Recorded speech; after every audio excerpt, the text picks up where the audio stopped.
welcome to Sammy C. Press. Today we're going to talk about the superpower of dyslexia. I'm going to give a couple examples.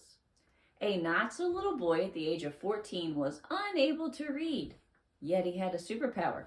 He could go to a museum and look at a painting and paint it from memory at home. This little boy was none other than Rodin, the famous French sculptor. Our next example, this little boy had difficulty differentiating the orientation of letters, yet he had a superpower. His name was Pablo Picasso. There was another little boy whose spelling was described as erratic and strange. He wrote in mirror writing, yet he had a superpower. His name? Leonardo da Vinci.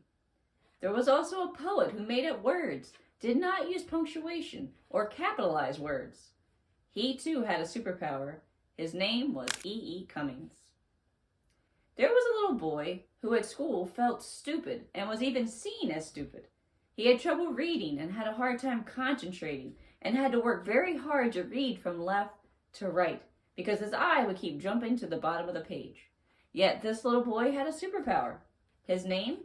Tommy Hilfiger. Do you know his net worth in 2023 is that of $450 million?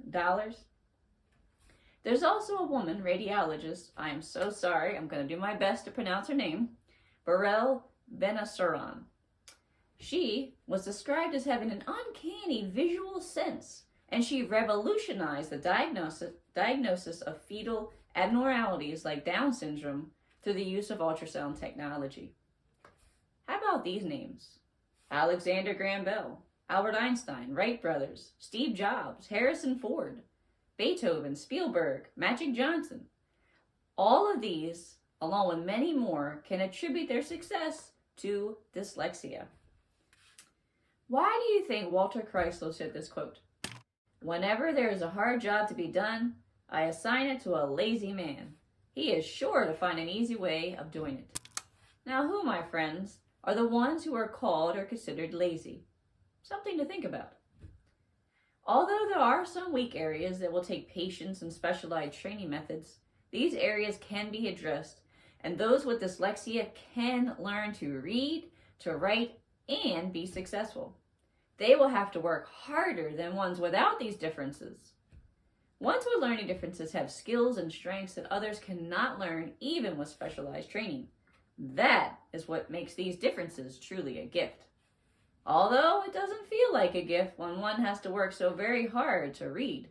Trust me, when that hurdle is crossed with love, patience, and support, building the ones up with learning differences and focusing on their strengths, helping them to fill their toolbox to cope with weaknesses, then, my friends, the superpowers will be revealed. Unfortunately, as mentioned, schools do not make it easy for those with learning differences to feel like they have superpowers. Many students hear, stop being lazy, try harder, or even, you're never going to amount to anything. School can be an arch nemesis. Mark Twain's quote fits perfectly here. The problem with education is school. Now don't get me wrong, I am not bashing school. There are teachers out there who have proven themselves to be rocks and advocates for those with learning differences. There are even some counties in certain states that have teachers and assistants trained in the Orton-Gillingham method of teaching. But unfortunately, this is not the norm. Remember, it is not because ones with learning differences do not like to learn or that they lack intelligence in some way. That is the furthest thing from the truth. They love to learn. This is another really good quote by Mark Twain. Don't let schooling interfere with your education. Dyslexics love to learn things they are interested in. But it is difficult for them to have a desire to learn something they do not see the point in learning. So, there are many superpowers, but we're only going to mention a few for the sake of time.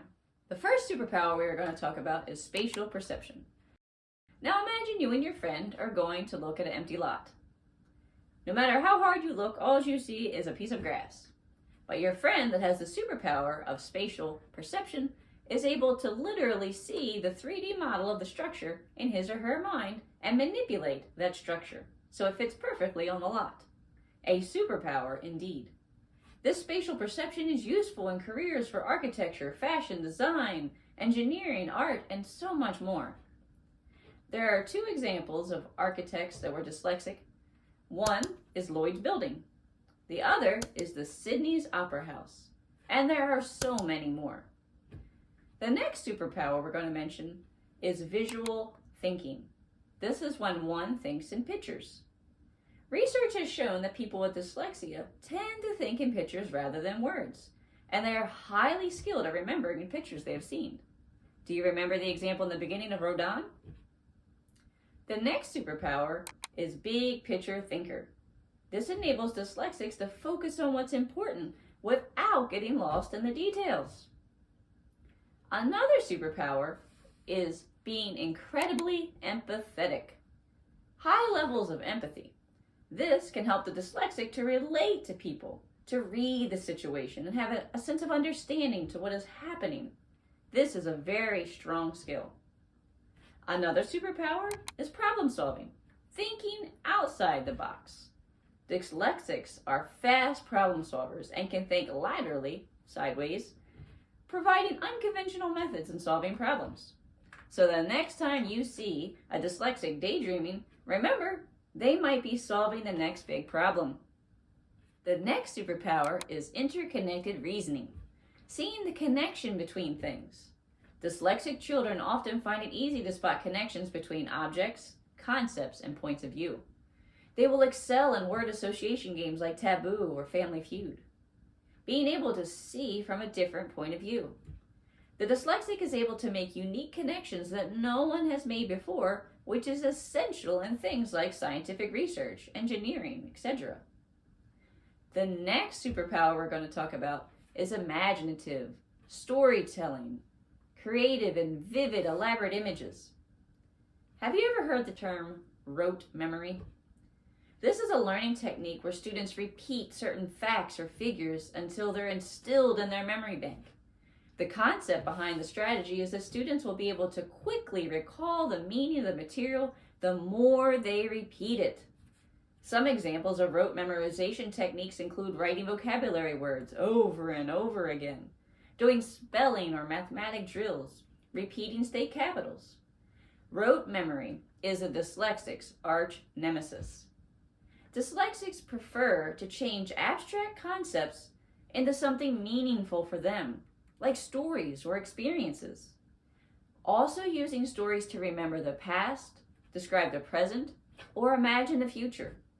This tendency to think in stories is called episodic memory, in contrast to rote memory, which school uses. The next superpower we're going to discuss is spotting patterns and making predictions. Dyslexics with this superpower are skilled at finding patterns. This is a skill that is key in the fields of math and science. Another superpower, natural entrepreneurs. This may seem like an exaggeration, but it's not. 1/3 of American entrepreneurs are dyslexic. Dyslexics also tend to be excellent verbal communicators, which is an essential skill when running one's own business. One entrepreneur that comes to mind is Henry Ford. Why so much talk about dyslexia being a superpower? When caregivers and teachers are unable to identify these strengths or superpowers, it can increase the dyslexic's frustration and their perceived inability at school and therefore raise anxiety levels. Did you know anxiety is the most frequent emotional system reported by dyslexic adults?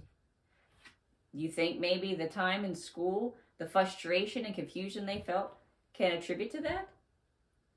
We know that depression can be genetic, but in some cases it can be situational.